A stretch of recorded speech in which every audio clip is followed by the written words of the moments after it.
everyone, let me introduce myself. My name is Nurul Aini Salsabila and you can call me Caca. I'm from CBI 7E and now I want presentation about analisis filsafat dan teori pendidikan. Ada latar belakang. Filsafat erat kaitannya dengan kehidupan dan juga sejarah manusia. Filsafat juga menjadi pandangan hidup yang berlandaskan nilai-nilai kebenaran suatu bangsa. Pendidikan dari sudut pandang filosofis. Perannya untuk memberikan dasar tujuan, nilai, dan arah pendidikan. Pendidikan menjadi sarana praktis dan mewujudkan nilai-nilai filsafat. Filsafat juga menjadikan pendidikan, memperkuat makna pendidikan agar relevan dengan perkembangan zaman. Next slide, yaitu rumusan masalah. Ada 4 poin. Yang pertama, bagaimana peran filsafat dalam pendidikan. Yang kedua, sebutkan dan jelaskan macam-macam teori pendidikan. Yang ketiga, ada bagaimana hubungan filsafat dengan teori pendidikan. Yang keempat, ada apa isu dan tantangan filsafat dalam pendidikan. Next slide, ada tujuan. Tujuan juga memiliki 4 poin. Yang pertama, mengetahui peran filsafat dalam pendidikan.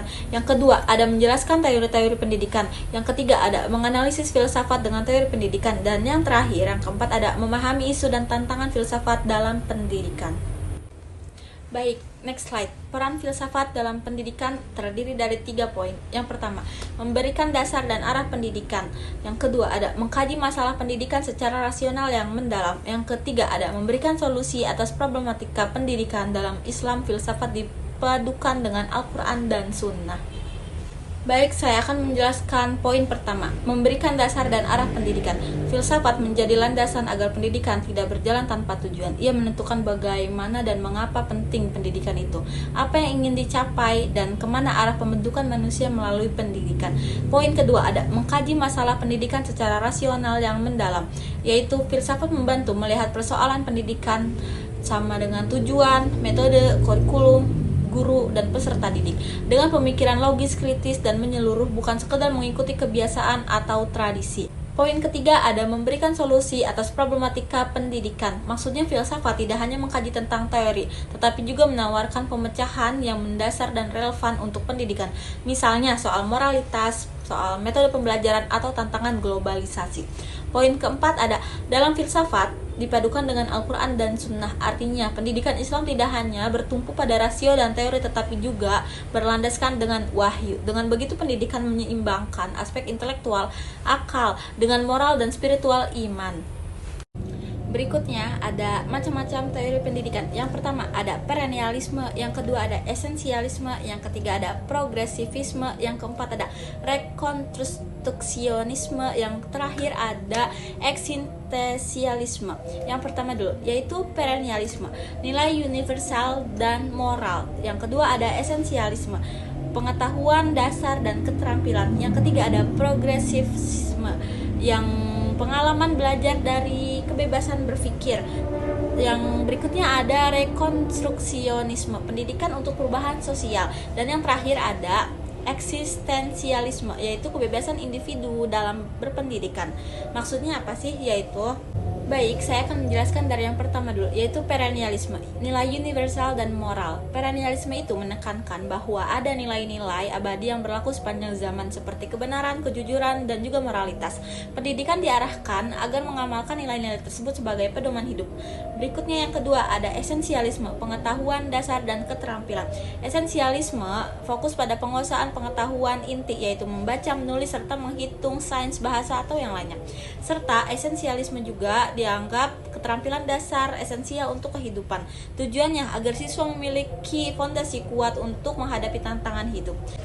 Dan yang ketiga ada progresivisme, yaitu pengalaman belajar dan kemampuan dan kebebasan berpikir. Progresivisme menekankan bahwa belajar harus berangkat dari pengalaman nyata siswa. Pendidikan yang memberi ruang bagi peserta didik untuk bereksperimen.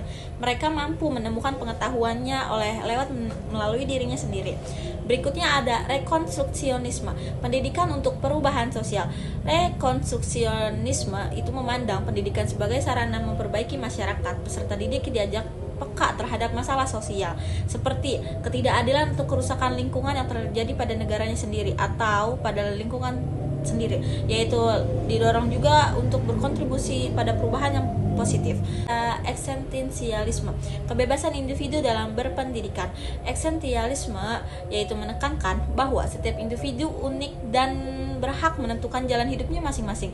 Pendidikan memberi kebebasan untuk memilih mengembangkan potensi diri sesuai minat dan nilai pribadi masing-masing. Oke, next slide. Hubungan filsafat dan teori pendidikan. Baik, saya akan menjelaskan maksudnya gimana. Hubungan antara filsafat dan pendidikan, keduanya memiliki hubungan yang erat terkait dengan persoalan logika, yaitu logika formal yang dibangun antar prinsip koherensi dan logika dialektis yang dibangun asal dari filsafat, dan nilai tujuan yang membolehkan kontradiksi. Terus peran teori dan perannya itu, penerapan filsafat dalam praktik pendidikan, keduanya erat dan saling melengkapi. Keduanya hanya bisa dibedakan tapi tidak dapat dipisahkan. Filsafat juga sering disebut dengan teori pendidikan dan begitu pun sebaliknya. Baik, saya akan jelaskan tentang hubungan filsafat dan teori pendidikan. Yang pertama ada logika formal. Logika formal itu pendidikannya harus jelas dan teratur berdasarkan prinsip koherensi, tidak saling bertentangan. Misalnya, tujuan, metode, dan hasil pendidikannya harus saling mendukung. Sedangkan logika dialektis, pendidikan juga perlu terbuka terhadap perbedaan, selalu lurus. Misalnya, adanya perbedaan pendapat atau cara belajar siswa harus diterima sebagai bagian dari proses berpikir.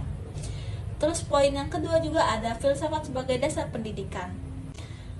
Filsafat sebagai dasar pendidikan memberikan fondasi berupa nilai, tujuan, dan arah pendidikan. Misalnya, seseorang yang bertanya mengapa pendidikan itu penting, untuk siapa, dan mau diarahkan kemana. Dan poin yang ketiga ada teori pendidikan sebagai penerapan filsafat. Teori pendidikan menjabarkan gagasan filsafat ke dalam konsep, metode, dan strategi praktis. Jadi, apa yang dirumuskan filsafat akan dipraktikkan melalui teori pendidikan. Yang poin terakhir ada hubungan keduanya. Hubungan keduanya memiliki sangat erat dalam melengkapi. Filsafat menyediakan dasar pemikiran, sedangkan teori pendidikan menjadikannya nyata di lapangan. Seperti keduanya tidak dapat dipisahkan, namun hanya dapat dibedakan. Oleh karena itu, filsafat pendidikan sering disebut dengan teori pendidikan. Begitupun sebaliknya. Oke, next slide berikutnya ada isu dan tantangan dalam filsafat pendidikan. Ada 5 poin. Yang pertama, perubahan sosial, teknologi, dan globalisasi. Yang kedua ada inklusivitas dan multikulturalisme. Yang ketiga ada tantangan kesenjangan pendidikan. Yang keempat ada peluang kolaborasi internasional dan teknologi. Dan yang terakhir, poin kelima ada fokus pada berkelanjutan dan kepemimpinan peserta didik. Baik, saya akan menjelaskan poin pertama, perubahan sosial, teknologi, dan globalisasi. Maksudnya, dunia terus berubah, baik dari sisi budaya maupun cara hidup. Dan teknologi juga pasti berubah. Pendidikan harus menyiapkan peserta didik agar mampu beradaptasi dan tetap relevan di tengah perubahan global. Poin yang kedua ada inklusivitas dan multikulturalisme. Maksudnya pendidikan harus terbuka untuk semua orang tanpa diskriminasi, karena sekaligus menghargai keberagaman budaya, agama, maupun latar belakang. Hal ini penting karena masyarakat harus saling beragam dan harus saling terhubung. Poin yang ketiga ada tantangan kesenjangan pendidikan. Maksudnya gimana sih? Tidak semua orang memiliki akses yang sama terhadap pendidikan, seperti masalah kemiskinan, keterbatasan teknologi, atau lokasi terpencil bisa menjadi penghambat suatu pendidikan. Dan terdapat pada orang-orang di sebagian kelompok yang tertinggal pada tempat-tempat yang terpencil. Poin yang keempat, peluang kolaborasi internasional dan teknologi. Globalisasi membuka kesempatan untuk bekerja sama dengan lintas negara, bertukar ilmu, dan memanfaatkan teknologi digital dalam pembelajaran agar lebih efektif dan luas jangkauannya.